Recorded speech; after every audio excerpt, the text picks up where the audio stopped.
What's going on, guys? Welcome back to another one of Hoggie's beer reviews. This is another one of those quick videos on the webcam that never seem to be that quick after all. But we're back with another beer that's new to the marketplace. I told you, whenever something new comes out, I'm still going to be here. I may not be doing as many videos as before, but we're still hitting you up with the new shit. The last one was that Miller Fortune, which was a piece of shit. You know, it's actually a pretty decent high-gravity lager. Pretty decent malt liquor, but not no foo-foo six-pack intended, to appeal to, hipsters and gamblers. That made no sense. This, on the other hand, is long-awaited and makes sense. Today's beer, Sam Adams Rebel IPA. Now, I've been seeing this in the store for maybe a couple weeks. I know it came out recently, not sure exactly when, didn't bother looking it up, don't think it really matters. All I know is that this is a new beer to the Samuel Adams lineup. This has a Best By date of June 2014. Today is the 15th of February 2014, so pretty damn fresh. Take a look at it, Rebel IPA. And let's see, what does it say here? Rebel IPA is brewed with 5 varieties of West Coast hops: Cascade, Simcoe, Centennial, Chinook, and Amarillo.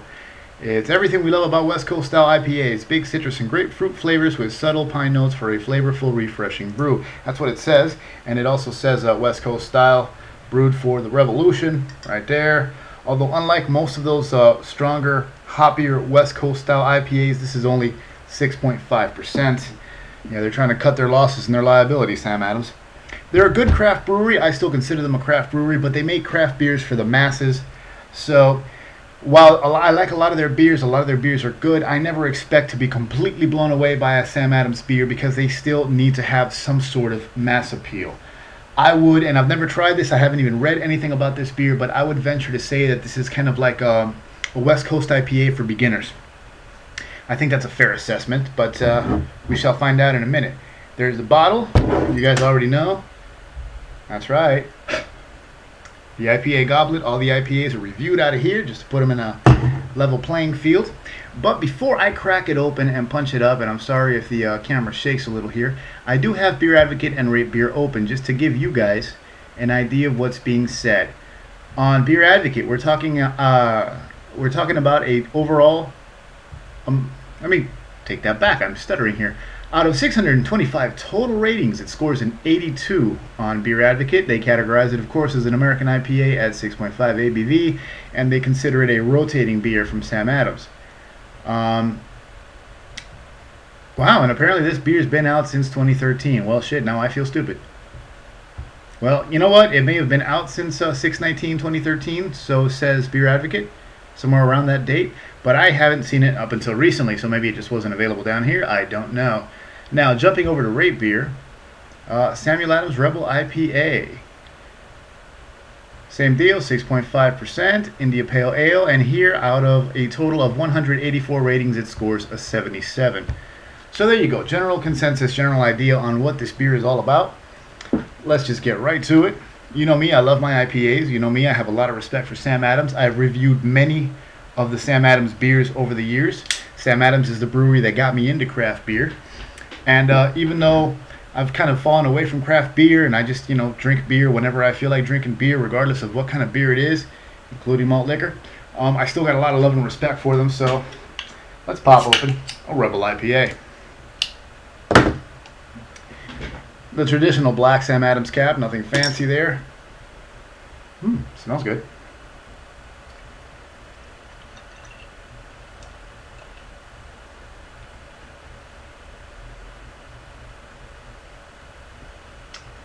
All right, put this guy back here just for, oh, well, it's barely in the frame, is it? There we go. Is that better? That's better. Yeah, you can barely see this shit, but whatever. All right, here we go. Kind of an amber color. Yeah, standard light kind of pale ale color. Not one of the darker maltier variants, and you guys know I'm not really a fan of the maltier IPA, so this color is actually very appealing, but it's almost a bone stock amber. Filtered, I can see through the beer, relatively clear. Nice half inch of some slightly off-white frothy head there. Looks good so far.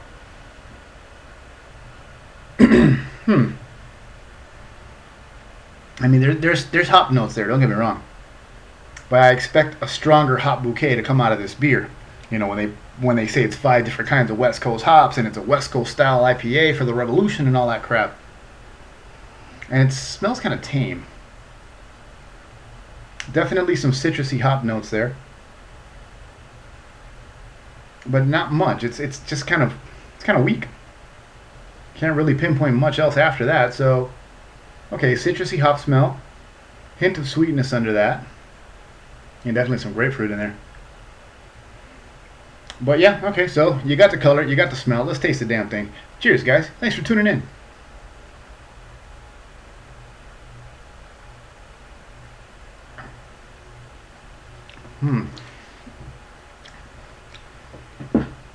Now, I had this 6-pack in the freezer for about 20 minutes because when I came, the cooler at the supermarket I just bought it. All the beers had condensation on them.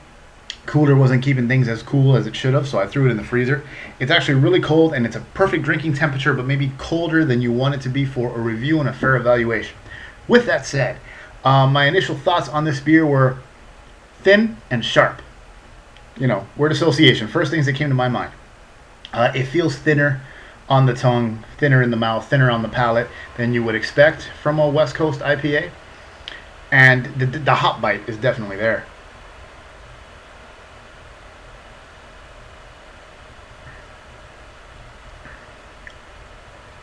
This needs a little more malt. It's a little hop heavy and malt light, which I usually like that, but it doesn't seem balanced. It's not bad by any stretch, but it could use a little more balance. It really could. Because you kind of get thinness up front, little bite from the carbonation. Across the middle, you start to get the hop flavors, but you never get that sweetness that'll hold down the middle.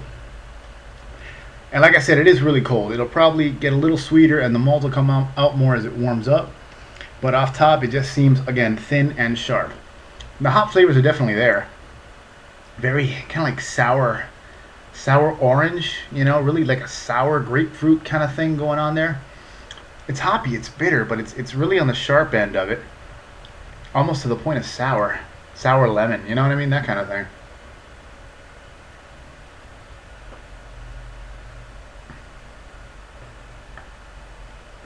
Resinous on the finish. I mean, it'll definitely keep the hop heads happy. I could drink this all day, but like I said, you know, kind of a West Coast IPA with mass appeal, a West Coast IPA for beginners. The hop flavors really don't stand out individually. It's kind of a clump of just like citrusy, bitter hop flavors. There's not enough malt across the middle to really hold this down. It seems a little thinner than it should be, and it's only 6.5%. I expect something a little more well-rounded. For 6.5, Sam Adams Latitude 48 IPA is a perfect example. I like that as a session beer, as a session everyday IPA. That's really good. This, if I had to pick, man, Sam Adams has done better IPAs than this. I think they wanted to do West Coast with really, really strong hop flavors and, you know, West Coast hops, and they just didn't really flesh it out or round it out enough. So, this is borderline, man. I can't call this a bad beer, so it's not a glass half empty, but it could be so much better. So this is like a borderline glass half full. Sam Adams has done better. And even though I like this, and I'll probably buy it again at some point, I don't think it's one of their better IPAs. Definitely not one of the better IPAs on the market. And yeah, your mileage may vary. You might like it, but I think it's a little too thin.